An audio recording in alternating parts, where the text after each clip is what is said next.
جب اللہ اولین و آخرین اہل جنت کو جمع فرمائے گا تو وہاں قرآن سنائے گا. پہلے اللہ تعالیٰ جنت کی حوروں سے فرمائے گا میرے بندے آئے ہیں انہیں کچھ سناؤ، دنیا میں بیچارے ایسے ہی کان بند کر کے پھرتے رہے.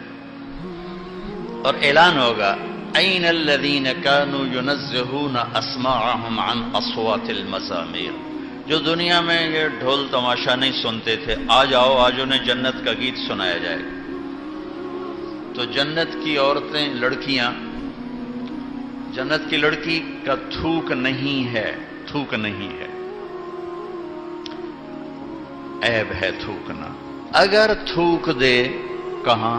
7 سمندر میں. 7 سمندر. ہر سال کوئی نہ کوئی میرا سمندر کا سفر ہو جاتا ہے. وہاں بیٹھتے ہی مجھے یہ حدیث یاد آتی ہے کہ 7 سمندر میں جنت کی لڑکی تھوک دے تو سارے سمندر شہد سے زیادہ میٹھے ہو جائیں گے. تو اس کا بول کیسا ہوگا؟ اس کا قد بھی تمہارے جتنا نہیں ہے، اس کا قد 130 فٹ ہے.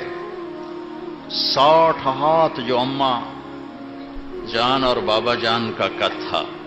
یوسف علیہ السلام کے بارے میں تو سب جانتے ہیں، دنیا کے سب سے حسین شخص تھے. عورتوں کے بارے میں بہت کم معلوم ہے.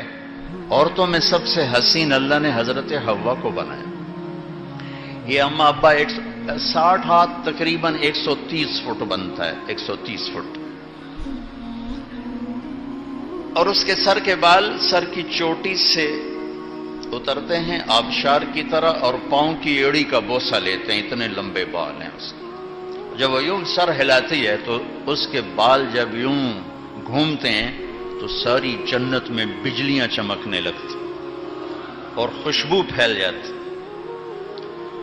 اور جب وہ ایک قدم اٹھاتی ہے اپنے خاوند کے لیے تو 1,00,000 ناز و انداز اس میں دکھاتی.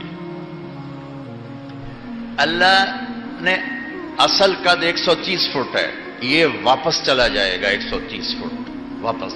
یہ جو ٹائم ہے نا اور استعمال، اس سے چیزیں گھستی ہیں پھر وہ چھوٹی ہوتی جاتی ہیں، چھوٹی ہوتی.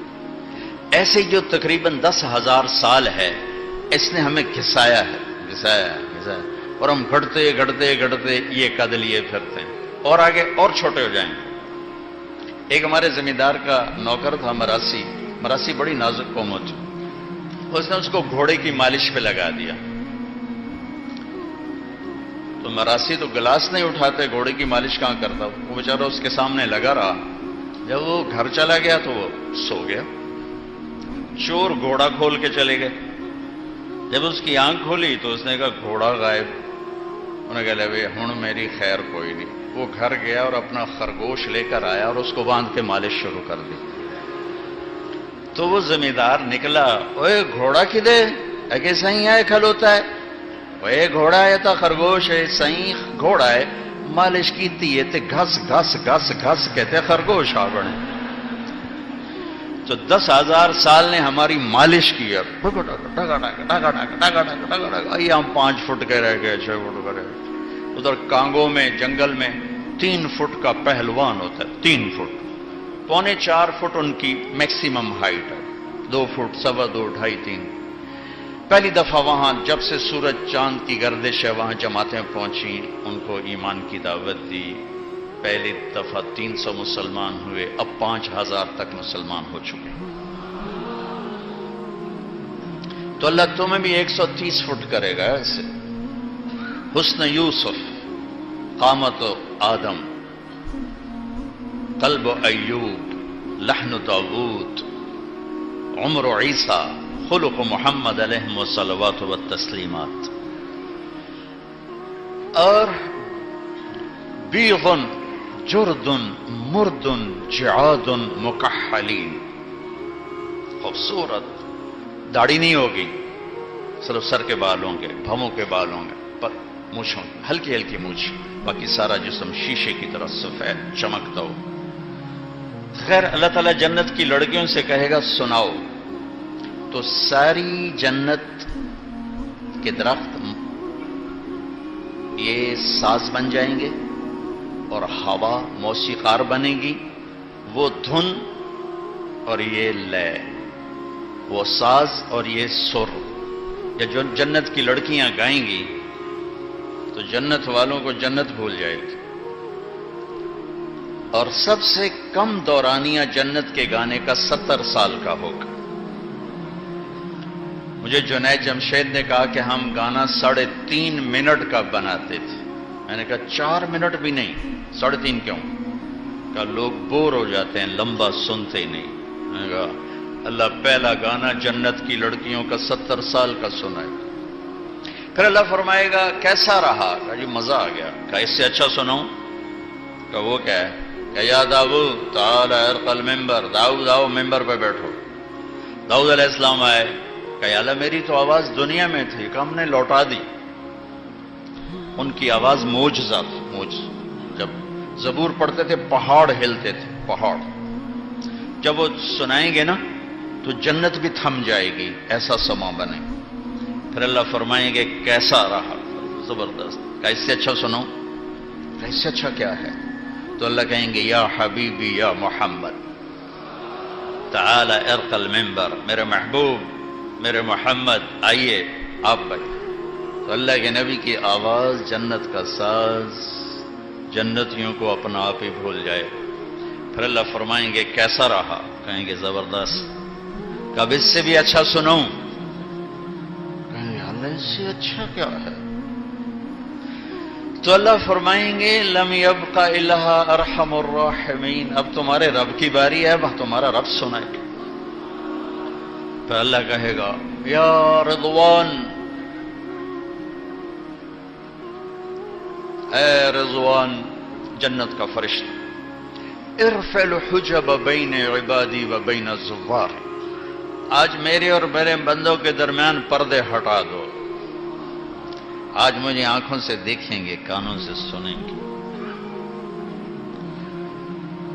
از لذت دیدارش خسرو چتواں گفتن، سر دادن جان دادن نادیدہ رخ یار۔ اللہ کو دیکھے بغیر لوگ سولیوں پہ چڑھ گئے، آروں سے چر گئے، بوٹی بوٹی ان کی پھڑکا دی گئی، اور وہ مسکراتے ہوئے سہ گئے۔ جب اللہ کو دیکھیں گے تو کیا ہوگا؟ تو اللہ سامنے آتے ہی فرمائیں گے مرحبا بالصادقین، مرحبا بالطائعین، مرحبا بعبادی الذین حفظوا وصیتی وراعوا عہدی وخافونی بالغیب وکانوا منی علی کل حال مشفقین۔ مرحبا میرے سچے بندے۔ ہمارے ملک میں جھوٹ بہت ہے، سچ بولنا ساری زندگی۔ ایک چھوٹی سی بات، سچ بول۔ تم لوگ چھٹی لینے کے لیے کتنے جھوٹ بولتے رہے؟ سچ سچ بتا، چھٹی لینے کے لیے کتنے جھوٹ بولتے رہے؟ تو سچ بول، سچ بول۔ اللہ پہلا کہیں گے میرے سچے بندوں کے لیے مرحبا۔ ہائے ہائے ہائے۔ پھر اللہ تعالیٰ سے جنت والے عرض کریں گے یا اللہ ما عبدناک حق عبادتک وما عرفناک حق معرفتک۔ یا اللہ میں تو پتہ ہی نہیں تھا آپ ایسے ہیں، ایک سجدہ کرنا چاہتے ہیں، اجازت؟ ایک سجدہ، ایک سجدہ، جیسے بن دیکھے آج دیکھ کر۔ تو اللہ تعالیٰ فرمائیں گے دنیا میں تم بندے تھے، میں آقا تھا، جنت میں تم مہمان ہو، میں میزبان ہوں، اور مہمان سے کام نہیں لیا جاتا، موج کرو مزے کرو۔ پھر اللہ قرآن سنائے گا، اور یہ جنت کی سب سے بڑی نعمت ہوگی۔ جنت الفردوس والے صبح و شام اللہ کا دیدار کریں گے، عام جنت والے جمعے کا انتظار کریں گے۔ ان اللہ یتجلی للناس عامۃ، اہل جنت کو دیدار عام ہوگا، ولی ابی بکر خاصۃ، ابو بکر کو دیدار خاص ہوگا۔